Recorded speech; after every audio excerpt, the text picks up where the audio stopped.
다 함께 찬양 드리겠습니다.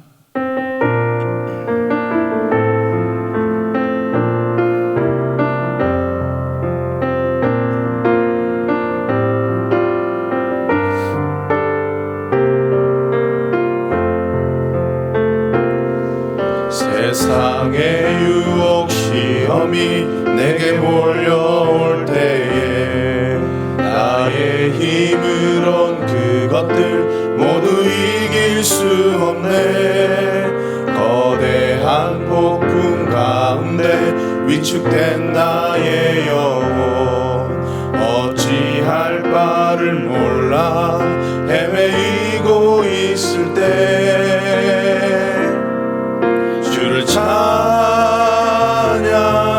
손을 들고 찬양 전쟁은 나에게 속한 것 아니니 주를 찬양 손을 들고 찬양 전쟁은 하나님께 속한 것이니 거짓과 속임수로 가득 찬 세상에서 어디로 갈지 몰라 머뭇거리고 있네. 공중의 권세 잡은 자 지금도 우리들을 실패와 절망으로 넘어뜨리려 하네. 주위를 둘러보면 아무도 없는 듯 믿음의 눈을 들면 보이는 분 계시네. 지금도 내 안에서 역사하고 계시는 사망과 어둠의 권세 물리치신 예수님 주를 찬양 손을 들고 찬양 전쟁은 나에게 속한 것 아니니 주를 찬양 손을 들고 찬양 전쟁은 하나님께 속한 것이니. 이 시간 6월 28일에 있을 직분자 선거를 위해 함께 기도하겠습니다. 하나님을 사랑하고 주님의 몸된 우리 대형교회를 사랑하고 담임 목사님과 같은 생각, 같은 뜻, 같은 말로 잘 도울 일꾼이 세워지게 하소서. 또한 하나님과 사람 앞에 늘 겸손하며 성령 충만하고 지혜롭게 좋은 성품을 가진 믿음 좋은 직분자가 뽑히게 하시고 모두에게 은혜를 주셔서 선거로 인해 시험 드는 분이 없게 하소서. 모든 중직 선거 절차가 은혜롭게 진행되어 하나님께 영광이 되고 모든 성도들에게는 기쁨이 되게 하소서. 우리 시간 다 같이 함께 기도하겠습니다. 살아계신 하나님 감사합니다. 우리 대형교회를 사랑하시고 또 이렇게 중직선거를 또 치를 수 있도록 은혜 베푸신 하나님 감사합니다. 무엇보다 담임 목사님과 같은 생각, 같은 뜻, 같은 말로 잘 도울 일꾼들이 세워지게 하여 주시옵소서.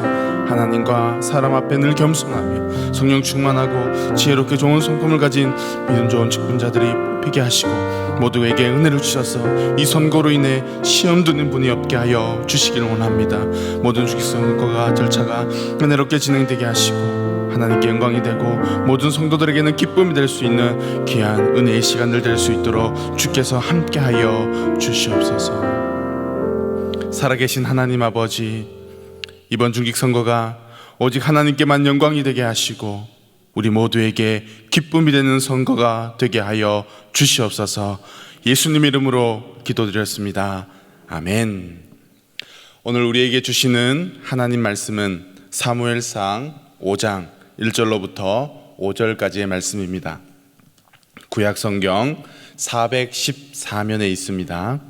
사무엘상 5장 1절로부터 5절까지의 말씀입니다. 한 절씩 교독하시고 마지막 절은 함께 읽도록 하겠습니다. 제가 먼저 1절을 읽습니다. 블레셋 사람이 하나님의 궤를 빼앗아 가지고 에베네셀에서부터 아스돗에 이르니라.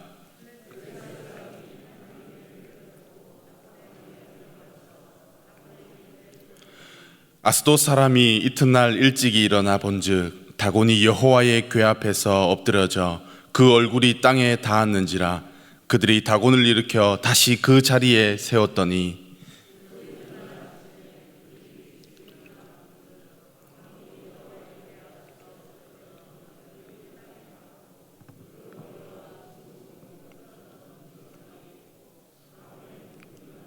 다 같이 읽겠습니다. 그러므로 다곤의 제사장들이나 다곤의 당에 들어가는 자는 오늘까지 아스돗에 있는 다곤의 문지방을 밟지 아니하더라. 아멘. 7, 80년대만 하더라도 카퍼레이드라는 것이 있었습니다. 올림픽에서 금메달을 따고 돌아온 선수들을 환영하기 위해 길거리로 나온 국민들은 손을 흔들어주며 축하해 주었습니다. 커다란 꽃목걸이를 목에 건 선수들과 코치는 자랑스러워했고 당당했습니다. 카퍼레이드까지는 아니지만 저도 이와 비슷한 경험을 한 적이 있었습니다. 초등학교 시절 시험만 쳤다 하면 6, 70점만 받던 제가 한 번은 100점을 받은 적이 있었습니다. 그날 집으로 가던 발걸음이 얼마나 가벼웠는지 모릅니다. 집 앞에 도착한 저는 그 시험지를 침에 발라 이마에 딱 붙이고는 아주 자랑스럽게 그리고 당당하게 집으로 들어갔던 기억이 있었습니다. 오늘 본문의 블레셋 사람들도 그랬습니다. 이스라엘과의 전쟁에서 역사상 가장 훌륭하고 자랑스럽게 여길 만한 전리품인 언약궤를 앞세우고 당당하게 귀환했습니다. 그리고 자신들이 믿는 신 다곤의 곁에 하나님의 궤를 두었습니다. 1절과 2절 말씀을 보십시오. 블레셋 사람이 하나님의 궤를 빼앗아 가지고 에베네셀에서부터 아스돗에 이르니라. 블레셋 사람이 하나님의 궤를 가지고 다곤의 당에 들어가서 다곤의 곁에 두었더니, 하나님의 궤를 다곤의 신전 안에 들여놓았다는 것은 그들의 신 다곤이 이스라엘의 하나님 여호와를 이겼다는 상징적인 의미가 있습니다. 반면 이스라엘은 모든 것을 잃어버렸습니다. 블레셋과의 전쟁을 통해서 무려 3만 4천 명의 군사가 죽었습니다. 하나님의 임재의 상징인 이 언약궤마저 빼앗겼고 엘리의 두 아들 홈니와 비느하스는 죽임을 당했습니다. 이 소식을 접한 엘리 제사장은 자기 의자에서 자빠져 문 곁에서 목이 부러져 죽었습니다. 저는 오늘 본문을 묵상하면서 이스라엘의 입장에서 보면 뼈아픈 역사이고 지우고 싶은 굴욕적인 이 처참한 패배를 하나님께서는 왜 이토록 상세하게 기록하셨을까 하는 것이었습니다. 하나님께서는 이 이야기를 통해 오늘을 살아가는 저와 여러분에게 무엇을 말씀하시고자 하는 것일까요? 첫 번째는 정확한 진단이 회복의 시작이라는 사실입니다. 앞서 이스라엘 백성들은 1차 전투의 패배의 요인을 하나님의 언약궤가 자신들에게 있지 않다는 것으로 생각했습니다. 그래서 부랴부랴 다시 언약궤를 가지고 와서 2차 전투를 벌였습니다. 하지만 결과는 어땠습니까? 이스라엘의 군사 3만 4천 명이 죽게 되었습니다. 자신들이 왜 패배했는지 정확한 진단과 원인을 알지 못하니까 계속해서 실패하였고 패배로 이어질 수밖에 없었습니다. 이러한 모습은 블레셋 사람들에게서도 엿볼 수 있습니다. 3절부터 5절까지의 말씀을 보시면 다곤의 곁에 하나님의 궤를 가져다 놓은 후부터 이상한 일들이 하나 둘씩 일어나게 됩니다. 이튿날 일찍 신전에 가보니까 다곤이 여호와의 궤 앞에 엎드러져 있었습니다. 다음 날에는 다곤의 머리와 두 손목이 끊어져 문지방에 있었고 몸뚱이만 남겨진 채 엎드러져 있었습니다. 여러분, 이것이 의미하는 것은 다곤이 머리를 잃었다는 것은 사고력이 없다는 것을 말하고 손이 달렸다는 것은 그에게 능력이 없다는 것을 상징하는 것입니다.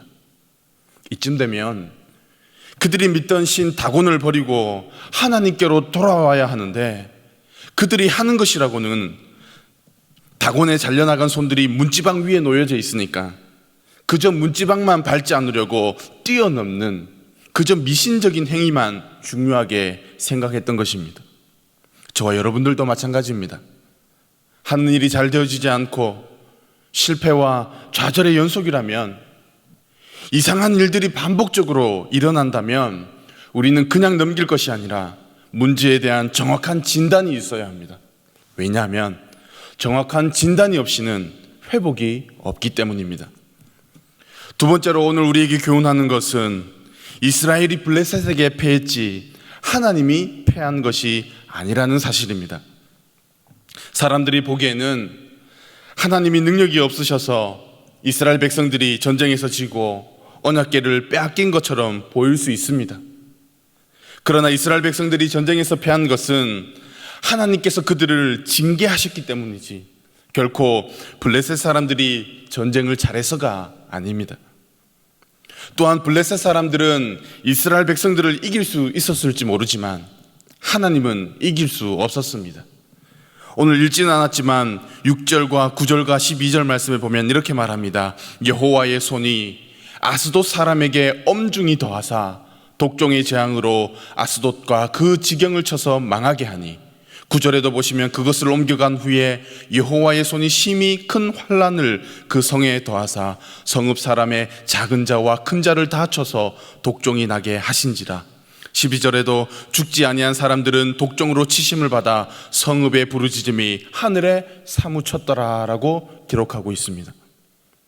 언약궤가 아스돗에서 가드로, 가드에서 아스글론으로 옮겨갈 때마다 무서운 재앙이 그들에게 임했습니다. 사랑하는 성도 여러분, 얼마 전 담임 목사님께서 영적 전쟁에서 어떻게 승리할 수 있는가라는 제목으로 말씀을 전하시면서 우리가 살아가는 이 땅에서의 삶이 영적인 전쟁터임을 알고 우리의 대장이 예수님이심을 기억하며 말씀과 기도로 승리하자고 말씀해 주셨습니다. 우리는 패할 수 있습니다. 우리는 쓰러질 수 있고 넘어질 수 있습니다.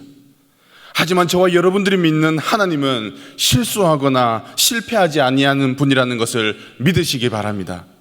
때로는 어떠한 사건이나 일들을 통해서 그동안 쌓아온 모든 것이 한순간에 무너지고 모든 것을 잃어버리게 되는 경험을 하기도 합니다. 하지만 그럼에도 불구하고 지금도 살아계셔서 역사하신 하나님을 믿음의 눈을 들어 바라볼 수 있는 저와 여러분들이 되시기를 축원합니다. 마지막으로 우리에게 교훈하는 것은 보이지 않는 하나님의 손을 의지하라는 것입니다. 저와 여러분들은 보이는 것을 믿고 보이는 대로 살아가는 세상에서 보이지 않는 하나님을 믿고 살아가는 사람들입니다. 그래서인지 우리의 인식과 사상은 보여지는 그 어떤 것에 능력이 있다고, 그것이 효험이 있다고 생각합니다. 보이는 언약궤만을 믿었던 이스라엘은 자신들의 발등을 제대로 찍었고, 블레셋은 보이는 언약궤를 노획물로 얻었다는 것에 자랑스러워했고 뿌듯해했습니다. 우리가 목걸이로 하고 다니는 십자가도 그렇습니다. 기독교의 상징인 십자가는 사실 로마의 사형틀에 불과합니다. 우리가 십자가를 외치고 십자가의 능력을 붙드는 것은 십자가를 믿는 것이 아니라 우리를 죄에서 구원하시기 위해 그 십자가에서 달리신 예수 그리스도를 믿는 것입니다. 그분의 흘리신 그 피, 보혈의 능력이 있는 것입니다. 언약궤도 그렇습니다. 언약궤가 하나님의 인재의 상징이기는 하나 우리는 언약궤를 믿는 것이 아니라 하나님께서 약속하신 그 언약의 말씀을 믿고 신뢰하는 것입니다. 말씀을 정리하면서 사랑하는 성도 여러분, 저는 우리 모두가 보이는 언약궤를 가졌다는 것만으로도 당당하고 자신감 넘쳤던 블레셋의 모습이 되지 않기를 소망합니다. 오히려 보이지 않는 하나님의 손이 우리와 함께 하신다는 사실을 믿으며 우리를 온전케 하시는 예수 그리스도를 바라보며 날마다 믿음으로 승리하는 저와 여러분들이 되시기를 축원합니다. 이 시간 말씀을 생각하시면서 함께 기도 제목을 읽고 기도하겠습니다.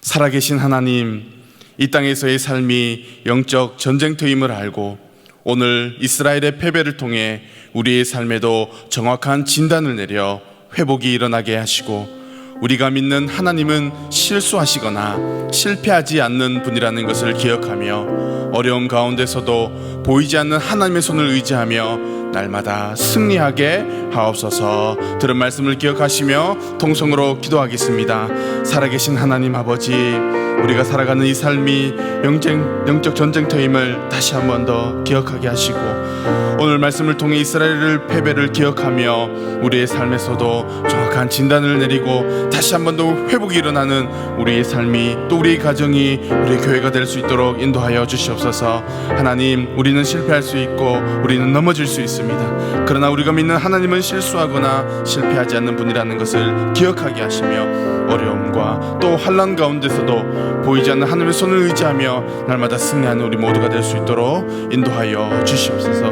우리의 삶을 지키시고 이끄시는, 또 보호하시는 하나님의 손길을 날마다 경험하게 하여 주시옵소서. 참 좋으신 하나님 아버지, 감사합니다. 어렵고 힘든 시대를 살아가지만 보이는 것에 우리의 마음을 빼앗기기보다는 보이지 않는 하나님의 손이 우리와 함께 하심을 바라볼 수 있는 믿음의 눈을 우리에게 허락하여 주시옵소서. 예수님의 이름으로 기도드렸습니다. 아멘. 계속해서 담임 목사님과 교회, 나라와 민족, 선교사님을 위해 기도해 주시고 기도회를 마무리해 주시기 바랍니다.